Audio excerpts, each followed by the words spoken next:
Hi friends, ಹೇಗಿದ್ದೀರಾ? ಎಲ್ಲ ಚೆನ್ನಾಗಿದ್ದೀರಾ ಅಂತ ಅಂದ್ಕೊಳ್ತೀನಿ. ವರ್ಣಿಕಾ ಅಡುಗೆ ಮನೆಗೆ ಸ್ವಾಗತ. ಇನ್ನೇನು ಮಾವಿನಕಾಯಿ ಸೀಸನ್ ಬಂದಾಗಿದೆ. ಇವತ್ತಿನ ವಿಡಿಯೋದಲ್ಲಿ 2 ರೀತಿಯಾಗಿರುವಂತಹ ಮಾವಿನಕಾಯಿ ಉಪ್ಪಿನಕಾಯಿನ ಯಾವ ರೀತಿಯಾಗಿ ಮಾಡೋದು ಅಂತ ನೋಡೋಣ. ಒಂದಕ್ಕಿಂತ ಒಂದು ತುಂಬಾ ಟೇಸ್ಟಿಯಾಗಿರುತ್ತೆ, ಹಾಗೆಯೇ ಮಾಡೋದು ಕೂಡ ತುಂಬಾ ಸುಲಭ.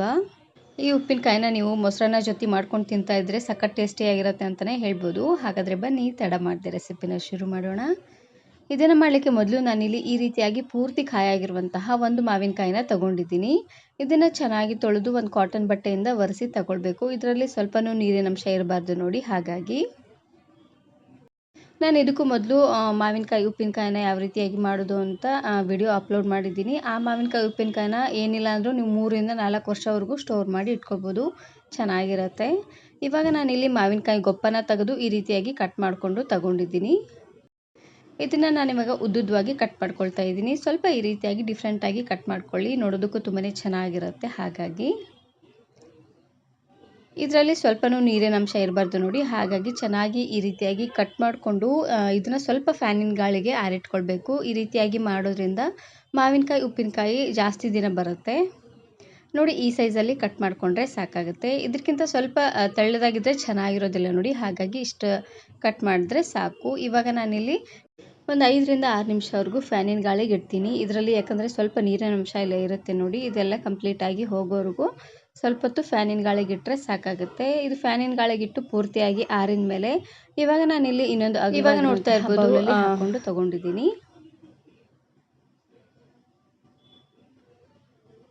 ನೋಡಿ. ಮಾವಿನಕಾಯಿ ಎಲ್ಲ ಸ್ವಲ್ಪ ಈ ರೀತಿಯಾಗಿ ಡ್ರೈ ಆದಮೇಲೆ ಇವಾಗ ನಾನಿಲ್ಲಿ ಉಳಿದಿರುವಂತಹ ಪದಾರ್ಥಗಳನ್ನು ಹಾಕ್ಕೊಳ್ತಾ ಇದ್ದೀನಿ.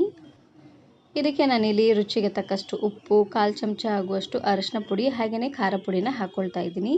ನಿಮಗೆ ಖಾರಕ್ಕೆ ಎಷ್ಟು ಖಾರ ಬೇಕೋ ಅಷ್ಟು ಖಾರನ ನೀವಿಲ್ಲಿ ಹಾಕ್ಕೊಳ್ಬೋದು. ನಾನಿಲ್ಲಿ ದೊಡ್ಡ ಸ್ಪೂನಲ್ಲಿ 1 ಸ್ಪೂನ್ ಆಗುವಷ್ಟು ಖಾರ ಪುಡಿನ ಹಾಕ್ಕೊಂಡಿದ್ದೀನಿ.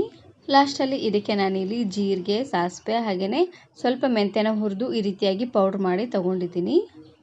4 ಸ್ಪೂನ್ ಆಗುವಷ್ಟು ಸಾಸಿವೆ, ಹಾಗೆಯೇ 2 ಸ್ಪೂನ್ ಆಗುವಷ್ಟು ಜೀರಿಗೆ, 1 ಸ್ಪೂನ್ ಆಗುವಷ್ಟು ಮೆಂತ್ಯ ಕಾಳನ್ನು ಹಾಕ್ಕೊಂಡು ಚೆನ್ನಾಗಿ ಹುರಿದು ಈ ರೀತಿಯಾಗಿ ಪೌಡ್ರ್ ಮಾಡಿ ತೊಗೊಂಡಿದ್ದೀನಿ. ಈ ಪೌಡ್ರನ್ನು ಹಾಕ್ಕೊಳ್ತಾ ಇದ್ದೀನಿ. ಎಲ್ಲವನ್ನು ಚೆನ್ನಾಗಿ ಹುರಿದು ಅದಾದಮೇಲೆ ಪೌಡ್ರ್ ಮಾಡಿ ಇಟ್ಕೊಳ್ಳಿ, ಚೆನ್ನಾಗಿರುತ್ತೆ ನೋಡಿ. ಎಲ್ಲ ಪದಾರ್ಥನೂ ಹಾಕ್ಕೊಂಡಾದ್ಮೇಲೆ ಇವಾಗ ನಾನಿಲ್ಲಿ ಒಂದು ಸರ್ತಿ ಚೆನ್ನಾಗಿ ಇದನ್ನು ಮಿಕ್ಸ್ ಮಾಡ್ಕೊಳ್ತಾ ಇದ್ದೀನಿ.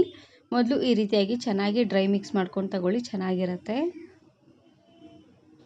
ಮೊದಲೇ ನಾವು ಜೀರಿಗೆ, ಸಾಸಿವೆ, ಹಾಗೆಯೇ ಮೆಂತ್ಯನ ಚೆನ್ನಾಗಿ ಹುರಿದು ಗ್ರೈಂಡ್ ಮಾಡಿ ಇಟ್ಕೊಂಡ್ಬಿಟ್ರೆ ಈ ಉಪ್ಪಿನಕಾಯಿ ಮಾಡಲಿಕ್ಕೆ ಜಾಸ್ತಿ ಹೊತ್ತೇನು ಟೈಮ್ ಹಿಡಿಸೋದಿಲ್ಲ. ಒಂದು 10 ರಿಂದ 15 ನಿಮಿಷದಲ್ಲೆಲ್ಲ ಉಪ್ಪಿನಕಾಯಿ ರೆಡಿ ಮಾಡ್ಕೊಂಡ್ಬಿಡ್ಬೋದು, ಚೆನ್ನಾಗಿರುತ್ತೆ ನೋಡಿ. ಈ ರೀತಿಯಾಗಿ ಚೆನ್ನಾಗಿ ಇದನ್ನು ಡ್ರೈ ಮಿಕ್ಸ್ ಮಾಡ್ಕೊಂಡಿದ್ದಾದಮೇಲೆ ಇದಕ್ಕೇ ನಾನಿಲ್ಲಿ ಸ್ವಲ್ಪ ಕಾಯಿಸಿರುವಂತಹ ಎಣ್ಣೆನ ಹಾಕ್ಕೊಳ್ತಾ ಇದ್ದೀನಿ. ಚೆನ್ನಾಗಿ ಕಾಯಿಸಿ ಆರಿಸಿರುವಂತಹ ಎಣ್ಣೆನೇ ಹಾಕ್ಕೊಳ್ಳಿ, ಚೆನ್ನಾಗಿರುತ್ತೆ ನೋಡಿ. ಎಣ್ಣೆನ ಹಾಕ್ಕೊಂಡು ಒಂದು ಸರ್ತಿ ಚೆನ್ನಾಗಿ ಇದನ್ನು ಮಿಕ್ಸ್ ಮಾಡ್ಕೊಂಡು ತಗೊಳ್ಬೇಕು. ನಾನು ಉಪ್ಪಿನಕಾಯಿನ ಹಾಕ್ಕೊಂಡಿದ್ದೀನಿ ನೋಡಿ. ಅದೇ ಕಪ್ಪಲ್ಲಿ ಒಂದು ಅರ್ಧ ಕಪ್ ಆಗುವಷ್ಟು ಎಣ್ಣೆನ ಕಾಯಿಸಿ ಹಾಕ್ಕೊಳ್ತಾ ಇದ್ದೀನಿ. ಇದು ಡ್ರೈ ಆಗುತ್ತೆ, ಚೆನ್ನಾಗಿರುತ್ತೆ ತಿನ್ನಲಿಕ್ಕೂ ಸಹ. ಈ ಉಪ್ಪಿನಕಾಯಿನ ನೀವು ಆರಾಮ್ಸೆ ಆಗಿ 1 ವರ್ಷವರೆಗೂ ಸ್ಟೋರ್ ಮಾಡಿ ಇಟ್ಕೋಬೋದು. ಇದೇ ಉಪ್ಪಿನಕಾಯಿನ ಸ್ವಲ್ಪ ಜಾಸ್ತಿ ಅನ್ನೋಂಗೆ ಹಾಕ್ಕೊಂಡು ಸ್ಟೋರ್ ಮಾಡಿ ಇಟ್ಕೋಬೋದು, ತುಂಬಾ ಚೆನ್ನಾಗಿರುತ್ತೆ. ನಿಮಗೆ ಬೇಕು ಅಂದರೆ ಇದಕ್ಕೇ 1 ಗಡ್ಡೆ ಅಥವಾ 2 ಗಡ್ಡೆ ಆಗುವಷ್ಟು ಬೆಳ್ಳುಳ್ಳಿ ಸಿಪ್ಪೆನ ತೆಗೆದು ಸ್ವಲ್ಪ ಲೈಟಾಗಿ ಜಜ್ಜಿ ಹಾಕ್ಕೊಳ್ಳಿ.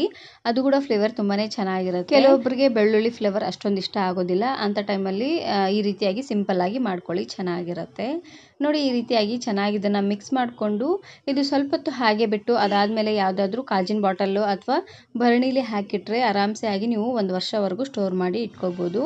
ಇವಾಗ ನಾನಿಲ್ಲಿ ಇನ್ನೊಂದು ಉಪ್ಪಿನಕಾಯಿನ ಯಾವ ರೀತಿಯಾಗಿ ಮಾಡೋದು ಅಂತ ತೋರಿಸ್ಕೊಡ್ತಾ ಇದ್ದೀನಿ. ಈ ಉಪ್ಪಿನಕಾಯಿನ ನೀವು ಚಪಾತಿ, ರೊಟ್ಟಿ ಜೊತೆಗೆಲ್ಲ ಪಲ್ಯ ಥರ ನೆಂಚ್ಕೊಳ್ಳಿಕ್ಕೂ ಕೂಡ ಚೆನ್ನಾಗಿರುತ್ತೆ. ತುಂಬಾ ಸಿಂಪಲ್ಲಾಗಿ ಕ್ವಿಕ್ಕಾಗಿ ಮಾಡಿ ತೋರಿಸ್ತಾ ಇದ್ದೀನಿ.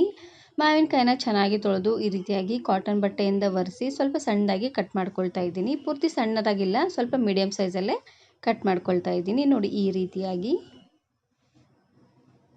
ಇವಾಗ ನಾನಿಲ್ಲಿ ಇನ್ನೊಂದು ಅಗಲವಾಗಿರುವಂತಹ ಬೌಲಲ್ಲಿ ಹಾಕ್ಕೊಳ್ತಾ ಇದ್ದೀನಿ, ಕಲಿಸ್ಲಿಕ್ಕೆ ಈಸಿ ಆಗುತ್ತೆ ನೋಡಿ. ಹಾಗಾಗಿ ಇವಾಗ ನಾನಿಲ್ಲಿ ಇದಕ್ಕೆ ರುಚಿಗೆ ತಕ್ಕಷ್ಟು ಉಪ್ಪು, ಹಾಗೆಯೇ ಖಾರ ಪುಡಿ, ಅರಿಶಿನ ಪುಡಿನ ಹಾಕ್ಕೊಳ್ತಾ ಇದ್ದೀನಿ. ನಿಮಗೆ ಖಾರಕ್ಕೆ ಎಷ್ಟು ಖಾರ ಬೇಕೋ ಅಷ್ಟು ಖಾರನ ನೀವು ಇಲ್ಲಿ ಹಾಕ್ಕೊಳ್ಬೋದು ನೋಡಿ. ಎಲ್ಲ ಪದಾರ್ಥನೂ ಹಾಕ್ಕೊಂಡಾದ್ಮೇಲೆ ಒಂದು ಸರ್ತಿ ಈ ರೀತಿಯಾಗಿ ಚೆನ್ನಾಗಿ ಇದನ್ನು ಮಿಕ್ಸ್ ಮಾಡ್ಕೊಳ್ಳಿ ನೋಡಿ. ಈ ರೀತಿಯಾಗಿ ಈ ಉಪ್ಪಿನಕಾಯಿನ ನೀವು ಆರಾಮ್ಸೆ ಆಗಿ ಒಂದು 5 ನಿಮಿಷದಲ್ಲಿ ಮಾಡ್ಕೊಬೋದು. ಅಷ್ಟು ಸುಲಭವಾಗಿರುವಂತಹ ಉಪ್ಪಿನಕಾಯಿ ಅಂತಲೇ ಹೇಳ್ಬೋದು. ಇವಾಗ ನಾನಿಲ್ಲಿ ಇನ್ನೊಂದು ಅಗಲವಾಗಿರುವಂತಹ ಪ್ಯಾನ್ಗೆ ಸ್ವಲ್ಪ ಎಣ್ಣೆನ ಹಾಕ್ಕೊಂಡು ಬಿಸಿ ಮಾಡ್ಕೊಳ್ತಾ ಇದ್ದೀನಿ.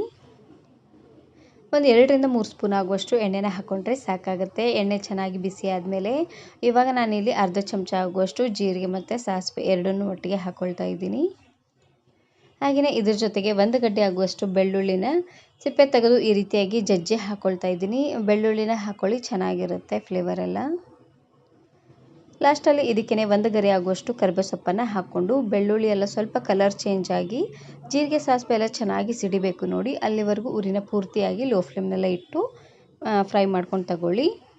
ನೋಡಿ ಈ ರೀತಿಯಾಗಿ ಬೆಳ್ಳುಳ್ಳಿ ಎಲ್ಲ ಸ್ವಲ್ಪ ಕೆಂಪಾದಮೇಲೆ ಇವಾಗ ನಾನಿಲ್ಲಿ ಆವಾಗಲೇ ಕಟ್ ಮಾಡಿ ಉಪ್ಪು ಖಾರ ಎಲ್ಲ ಹಾಕ್ಕೊಂಡಿರುವಂತಹ ಮಾವಿನಕಾಯಿಗೆ ಹಾಕ್ಕೊಳ್ತಾ ಇದ್ದೀನಿ. ಈ ರೀತಿಯಾಗಿ ಒಗ್ಗರಣೆ ಹಾಕ್ಕೊಂಡಿರುವಂತಹ ಮಾವಿನಕಾಯಿ ಉಪ್ಪಿನಕಾಯಿನ ನೀವು ಚಪಾತಿ, ರೊಟ್ಟಿ ಹಾಗೆ ಅನ್ನದ ಜೊತೆಗೆಲ್ಲ ಸೈಡ್ ಡಿಶ್ ಆಗಿ ತಿನ್ಕೊಳ್ಬೋದು. ತುಂಬಾ ಚೆನ್ನಾಗಿರುತ್ತೆ. ಪಲ್ಯ ಥರ ಮಾಡಿಕೊಂಡು ತಿನ್ನಿ, ಚೆನ್ನಾಗಿರುತ್ತೆ. ಈ ಉಪ್ಪಿನಕಾಯಿನ ಜಾಸ್ತಿ ದಿನ ಇಟ್ಟರೆ ಚೆನ್ನಾಗಿರೋದಿಲ್ಲ. ಫ್ರಿಜ್ಜಲ್ಲಿ ಇಟ್ಟರೆ 1 ವಾರವರೆಗೂ ಬರುತ್ತೆ.